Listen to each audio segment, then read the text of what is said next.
Welcome to Gold's Gardens and Healthy Tips. Today is a garden day, and we are going to be showing our greenhouse today. We purchased this greenhouse and put it in the fall of 2022. We actually purchased it in the spring, and there's quite a demand for greenhouses, so just be aware if you're thinking about doing that. It took quite a few months for us to get the greenhouse because they actually construct it after you order, and so it did take a little while, but luckily we got it and was able to install it before winter last year. We actually just got done in November last year, right before winter. I did some research online to try to find a greenhouse that was going to be a good, sturdy greenhouse in our winter weathers, because we are in Minnesota. We get a lot of snow and we get a lot of cold, and so I wanted something that was going to be supportive in the winter.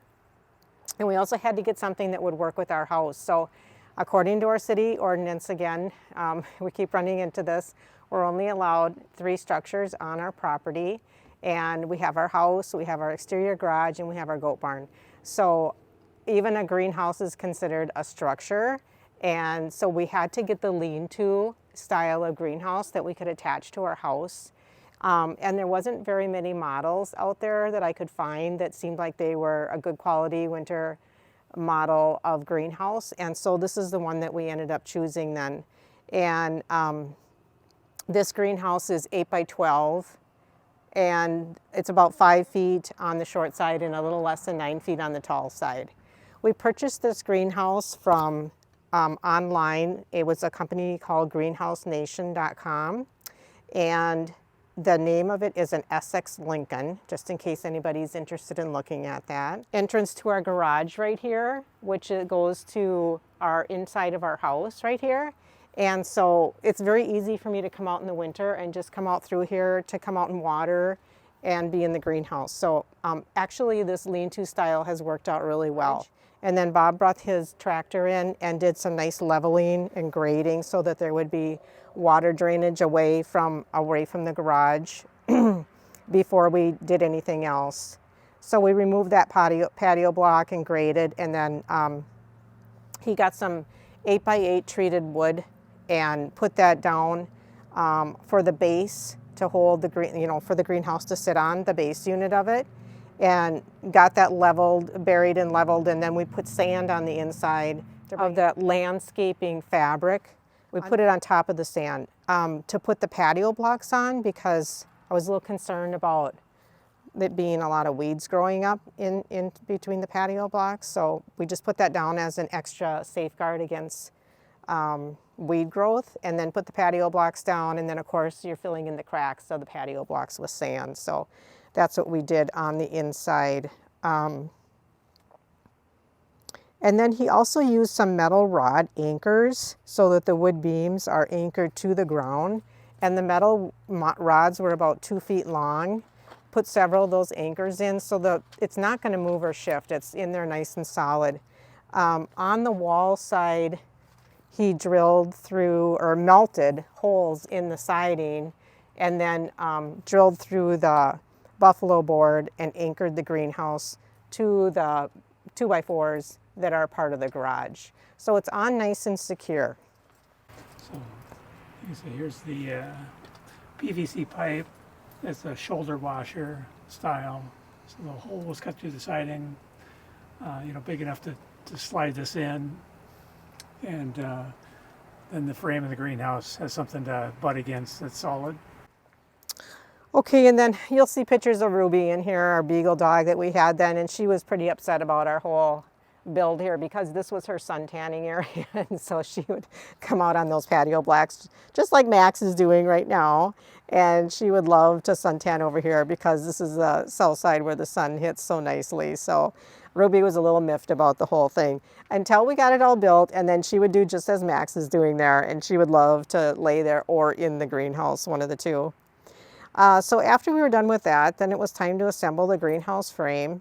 So we put the frame together, put the door on, and then we had to put the the panels on. They're a plastic glazing type panel. And when you attach the panels to the frame, there is some peel and stick tape that runs along the frame. It's a foam, and then you attach the panels, you press it against that foam, and then they have these nice little clips spring clips that you put in, and that holds it right against there. Now we've had it for a year. We haven't had any problems whatsoever with things falling apart or falling off or getting loose or anything. So it seems like it's worked pretty well. Okay, we chose, when you're buying one of these type of greenhouses, you can choose venting or no venting. And we chose to put in 2 vents in the ceiling. I mean, honestly, you pretty much have to put the vents in because it just gets too hot in here. So we got the 2 vents, and that's worked out really well. We have a little clamp that opens up on the top there, and you push them up and poke it in. And I've got a stool here, and I have my sitting chair over here, so it works out pretty good. And then we just close it up by the nighttime. And then we also have a fan in here that comes with the kit as well, and that mounts on the side. That fan will turn on when it gets too hot in here automatically. Right now, it's 50 degrees outside, and it's 84 in here, and we've got both vents open, and we've got the screen door open.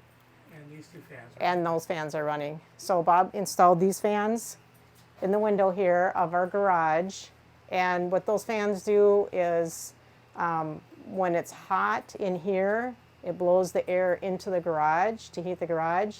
When it's cold in here, it blows the warm air from the garage into the greenhouse. The door is really nice and sturdy. I was surprised about that. It's thick and it's sturdy, and then it has a window that slides up and down with a screen door. And like I said, most of the time that's open during the day because it does get really warm in here, unless we have a cloudy day when the sun's not shining, and then we don't worry about it. But it's a nice sturdy door, so that's the door. And then on the inside here, another thing that we did was where the lapping of the siding is along the edge here, Bob got this plumber's putty, and we filled all those in just to help keep more heat in here as well for in the winter time. And that's stayed in there. That seemed to work really good. He bought like a 30-foot roll of the plumber's putty. It was getting towards middle or end of November last year, I think, by the time we were completely done. And so I just kind of, I did bring in some things from the garden last year. I brought in my oregano, rosemary, and a couple other herbs, parsley and something. And they did last throughout the winter. There was a couple times we put just a small ceramic heater in here, 1,500 watt heater in here, and that turns on at night. We don't need it during the day because of this, how hot it gets, unless we're in a really cold spell where it's cloudy, and then it'll run during the day. It's just to keep it from freezing in here. When it gets like really cold, like, you know, we get sometimes that 20 below or 10 below or whatever weather. There was a period of time last winter where I had to come in and cover up those plants with some plastic because we had some nights where I just couldn't keep it above freezing in here. But all in all, the plants lasted all winter. And then starting in, was after the holidays when I wasn't so busy, I started planting some greens because that's my goal, is to be able to grow greens all season. And I used these vinegar things. I used a ton of vinegar for cleaning and laundry and stuff. So I had just saved some of those, and I planted salad bowl greens, chard, collard in here, and then you just duct tape it shut here, and then you keep it moist with water in here. But it's like a little terrarium. Set them on. Yeah, I set them around in here, and it really actually worked really good. So I grew some salad greens and chard and collards in here starting about in January. And then when they got bigger, I put them in the buckets that these plants are in right now. And so we were able to use those. They were usable, you know, I suppose it took them a couple of months to get to be usable or something like that. So that worked out really good. And then in the spring, probably about March, I started seedlings for the garden. So a lot of my plants that I was going to plant in the garden, tomatoes, peppers, some collard and chard and cucumber, maybe whatever else, squash, I started in here. And then I also started a few flats of flowers because I do a lot of flowers in my flower gardens, and that was pretty cool. Like I did petunias and marigolds and zinnias, I think is what I did. they all turned out really nice, and that was like a big savings for me, and also it's just something I've been always wanted to do. So that was pretty exciting. So all in all, I would say for the first year, I feel like it's been pretty successful. We got these. So we got these at Menards. That's worked out really well.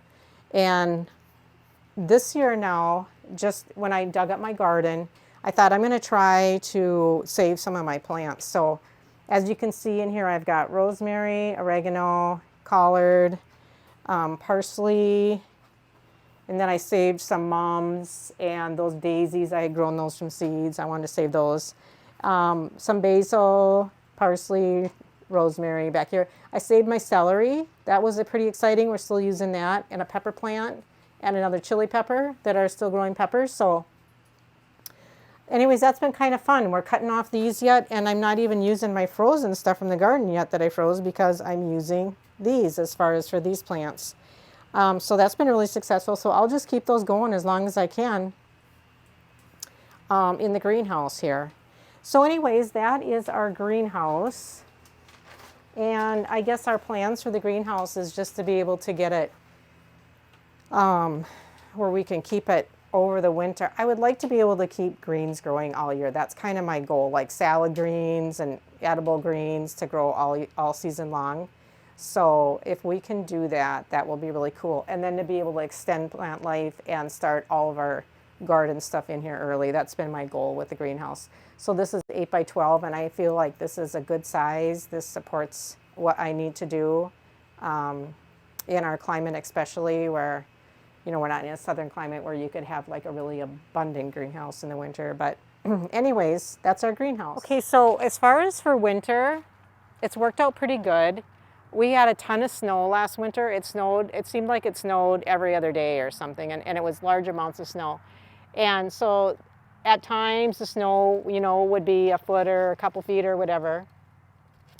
It worked out pretty good. I had a long-handled squeegee that we used to wash our windows with. And so I would just take the squeegee and kind of help move the snow, and then it would slide down and come off. The banks got to be really high, like about here. So then I shoveled that snow away so that we could get more sunlight action there. And then these troughs right here are like rain troughs, and they would collect the snow and the ice and everything. So sometimes I'd have to just push the snow and ice out of there. But other than that, it worked out really good in the winter. We didn't have any problems with it.